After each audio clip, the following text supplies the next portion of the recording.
Hello, this is Dr. Stanley Kim again. I'm still working at Good Samaritan Medical Center in Lafayette, near Denver, Colorado. Today, we will discuss myelofibrosis. Myelofibrosis means the bone marrow becomes scarred and fibrotic. Like a parched land where no crops can grow, the bone marrow of myelofibrosis is not a suitable place for the blood cells are made. So the patients develop anemia and the thrombocytopenia. Bone marrow transplantation is the only treatment for cure for high-risk patients, but luckily many patients have a low-risk myelofibrosis whose lifespans are often more than 20 years.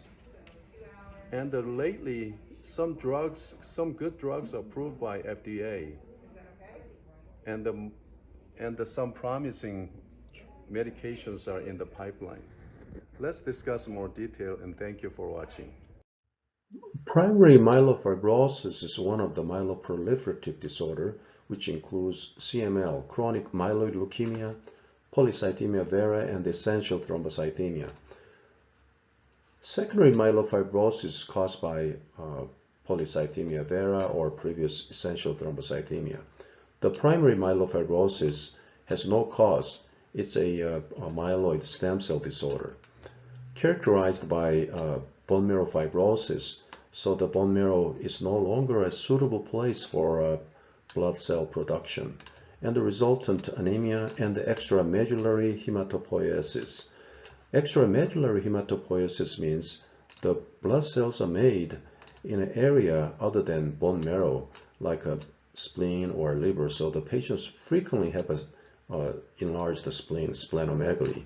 And the leukoerythroblastosis is one of the characteristic finding, which means you can see immature white blood cells or red blood cells in the peripheral blood, because those blood cells made in extramedullary areas like a spleen are released to the bloodstream prematurely.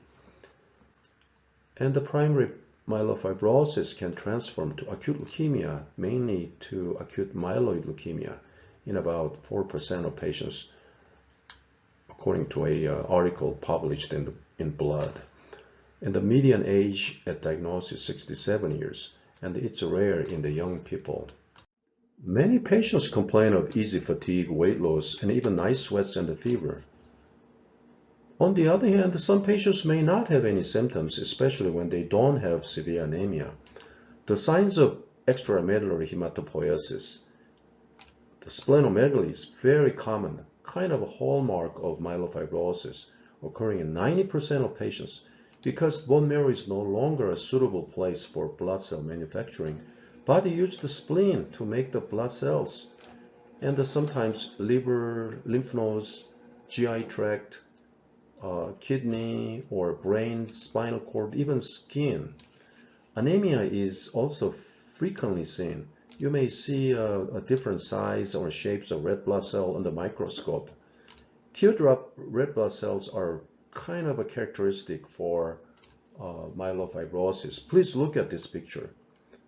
You can see the teardrop cells here, again and again. This look like a teardrop cells too. And the nucleated RBCs, this nucleated RBCs. The blood cells manufactured in the extramedullary organs like a spleen are released prematurely to the bloodstream. So you can see those immature blood cells in the peripheral blood, which is called leukoerythroblastosis. And the myeloblast, myelocytes, metamyelocytes are premature red blood, white blood cells. Please look at this picture. Those are myelocyte, metamyelocyte, not supposed to be seen in peripheral blood normally. And the patients may have high white counts, low white blood cell counts, high platelet counts, low platelet counts. And the patients also can have a bleeding problem or even clotting problem at the same time. And due to enlarged spleen and the increased splenoportal blood flow, portal hypertension may occur as manifested as ascites or esophageal or gastric varices. And the pulmonary hypertension is also part of the clinical sign. And we don't know exact the cause. Could be the extramedullary hematopoiesis in the pulmonary artery or in the lung, or even fibrosis of the lung tissue. Osteosclerosis, hardening of the blood of the bones, and the hypertrophic osteoarthropathy and the gout can cause joint or bone pain. And the other laboratory tests include high level of LDH, alkaline phosphatase, uric acid, and the vitamin B12 levels. And characteristically, when you do flow cytometry, you can see CD34 positive cells are 400 normal numbers. And for anemia workup, we always do the serum iron study and the erythropoietin level. And when the erythropoietin level is low, you may want to try those erythropoietin therapy. To confirm the bone marrow fibrosis, bone marrow aspiration and the biopsy are done. But frequently, bone marrow aspiration is often a dry tap because of fibrotic bone marrow. You may not be able to aspirate blood from bone marrow. If you can, luckily, abnormal megakaryocytes are seen. And the bone marrow biopsy almost always shows fibrosis, confirmed by silver or trichome stain, and atypical megakaryocytes. Without these atypical megakaryocytes, you can't make the diagnosis of myelofibrosis. Patients may have essential thrombocythemia when they have a normal megakaryocytes. Marked hypercellular bone marrow may be seen in some cases of cellular phase, and always molecular genetic studies done with the bone marrow specimen, including JAK2, calreticulin, and MPL mutations. JAK2 mutations are seen in 65% of patients, calreticulin in 20%, MPL 5%. And the remaining 10% are negative for those three, JAK2, JAK2 and the calreticulin and the MPL. But those triple negative cases may have other clonal markers like ASXL1, RUNX1, etc. And of course, the cytogenetics and the gene sequencing will frequently show chromosomal abnormalities. I'd like to introduce an interesting study published in the Hematologica a few years ago. When the calreticulin is positive and AXL1 negative, patients have a good prognosis. And the calreticulin negative, AXL1 positive, it indicates poor prognosis. And the best prognosis with the survival over 10 years are young patients aged younger than 65 who have a high JAK2 allele burden and the positive calreticulin and MPL. The worst prognosis are seen in elderly patients aged over 65 with the triple negative or with a low JAK2 or JAK2 allele burden. The WHO introduced three major criteria and some minor criteria in order to make a diagnosis of primary myelofibrosis. And they subdivide that primary myelofibrosis to overt and the pre-myelofibrosis. And let's see, what are those major criteria? Megakaryocyte proliferation and atypia. I mentioned in the previous slide, with either reticulin or collagen fibrosis grade 2 to 3. So fibrosis grade has to be 2 to 3 with the megakaryocyte proliferation and the atypia. And the not meeting criteria for other myeloproliferative disease, because when they have this disease, it's not a primary, it's a secondary myelofibrosis. And the genetic study showed that JAK2 calreticulin MPL mutation or another clonal markers like AXL1, EZH2, etc. And no identifiable cause of reactive fibrosis. Reactive fibrosis can occur in case of infection, autoimmune disease, or hairy cell leukemia, or toxic or malignancy. And minor criteria include anemia not attributable to comorbid conditions like kidney disease or iron deficiency, etc., or leukocytosis over 11,000, palpable splenomegaly, LDH above the upper normal limit, and the leukoerythroblastosis. So in order to make a diagnosis of overt primary myelofibrosis, patients need to have all three major criteria and at least one minor criterion. And for primary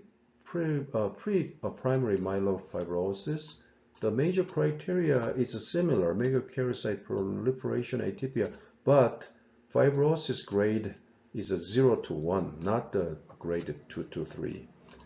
And of course, not meeting the criteria of other myeloproliferative disease, and the JAK2 and other the same thing. And the minor criteria has only 4 items here: anemia, leukocytosis, palpable splenomegaly, and the LDH above upper normal limit. It doesn't include the leukoerythroblastosis, the premature white blood cells or nuclear RBCs. Marrow fibrosis can occur after many years of polycythemia vera or essential thrombocythemia. It's called post-polycythemia vera myelofibrosis or post-essential thrombocythemia myelofibrosis. In order to make diagnosis of this secondary myelofibrosis, we need to document the previous diagnosis of those diseases. And the bone marrow should show fibrosis grade 2 to 3. And the anemia. The polycythemia vera patients have a high red blood cells, but all of a sudden they becomes anemia or not requiring phlebotomy. Then you suspect this myelofibrosis. And the same thing with essential polycythemia. When they develop anemia or decrease of hemoglobin more than 2 grams from baseline, then you suspect secondary myelofibrosis. And the leukoerythroblastosis has to be seen: premature red blood cells, nuclear RBCs, premature white blood cells in peripheral smear, and the increasing splenomegaly, and the constitutional symptoms like a fever, night sweats, or weight loss. And for post-essential thrombocythemia myelofibrosis, high LDH level has to be documented. In order to predict the prognosis of primary myelofibrosis, several scoring systems are developed. The most simply, DIPSS, Dynamic International Prognostic Scoring System.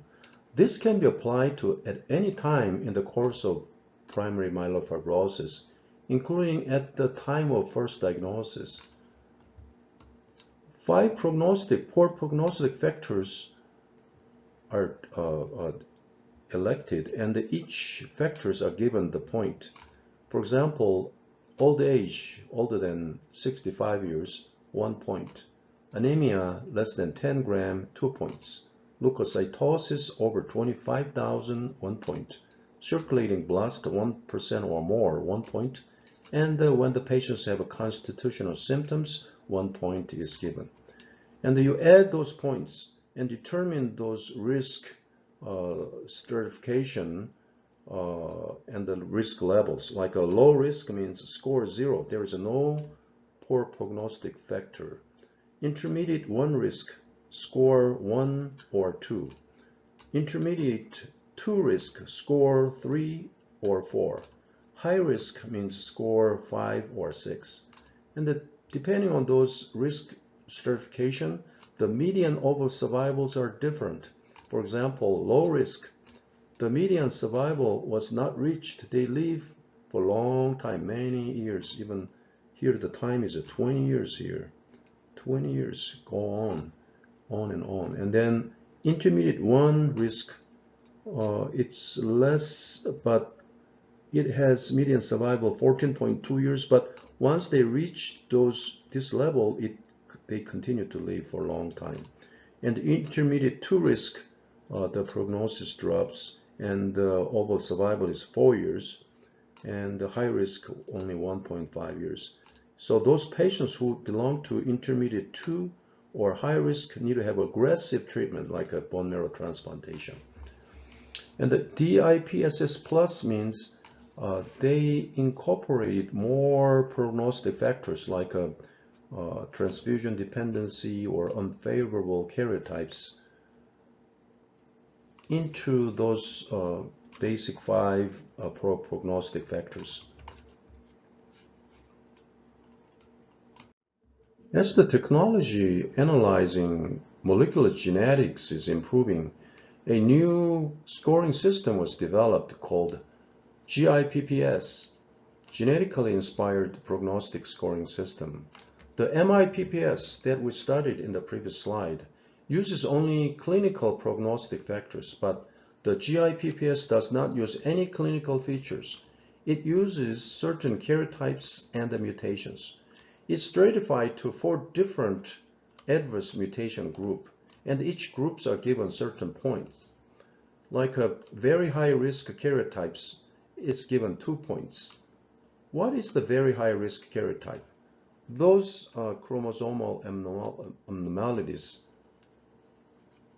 for example, 11q minus, the chromosome 11 having long arm deletions, or chromosomal trisomies, etc.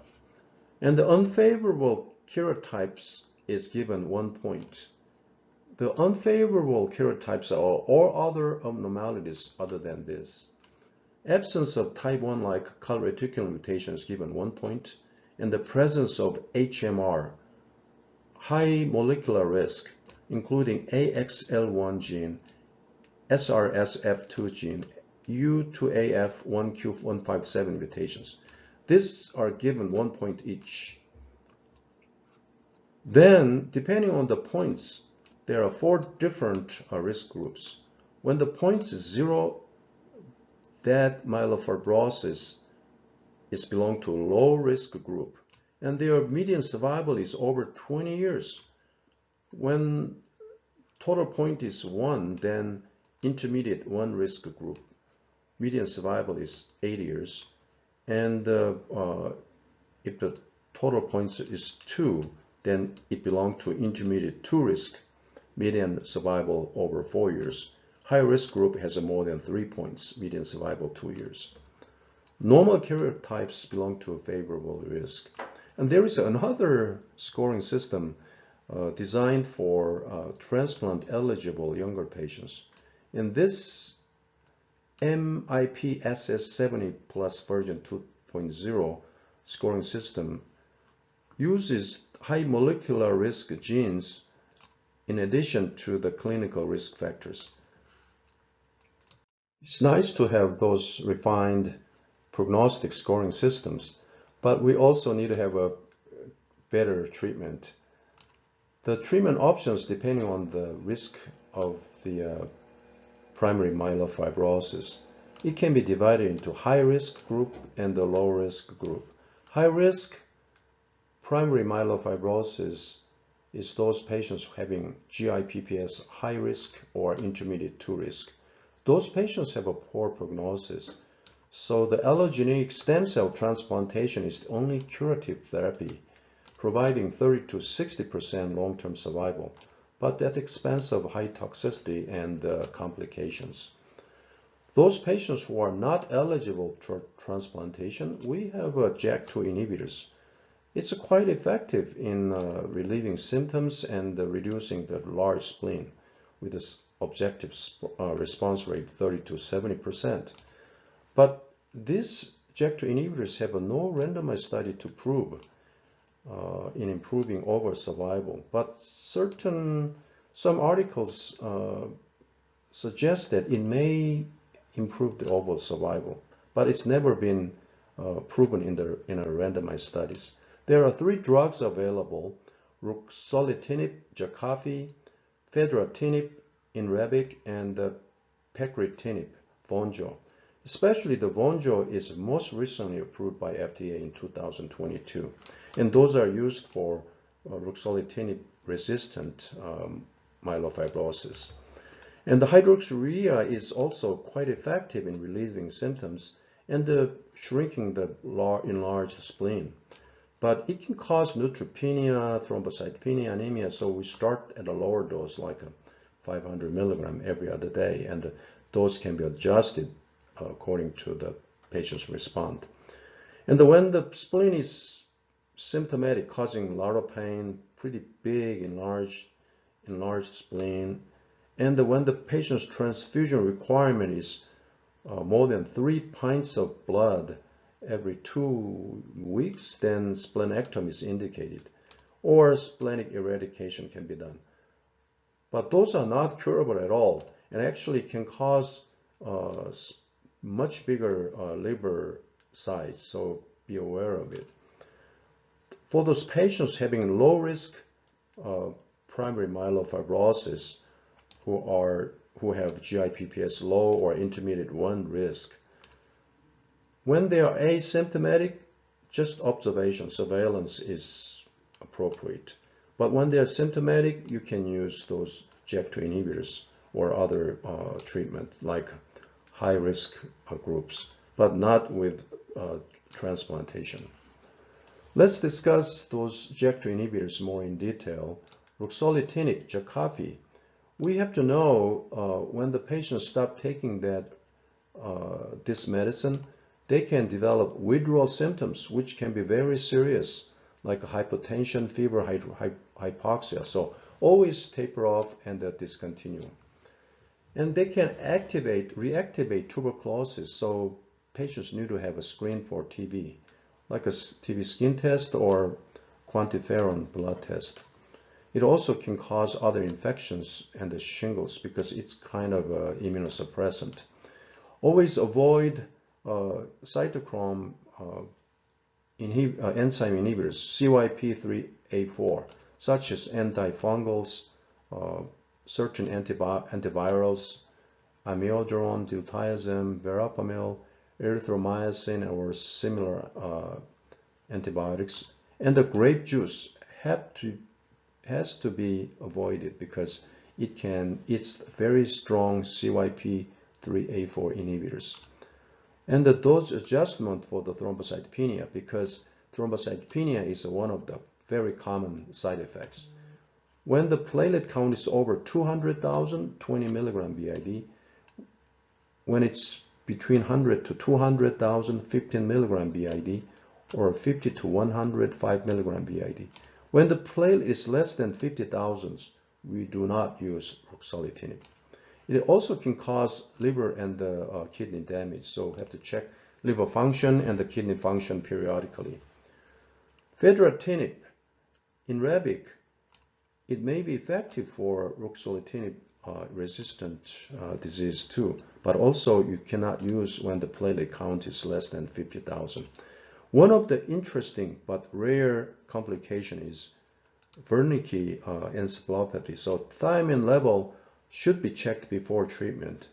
And if the thiamine level is low, you have to treat first before you start fedratinib.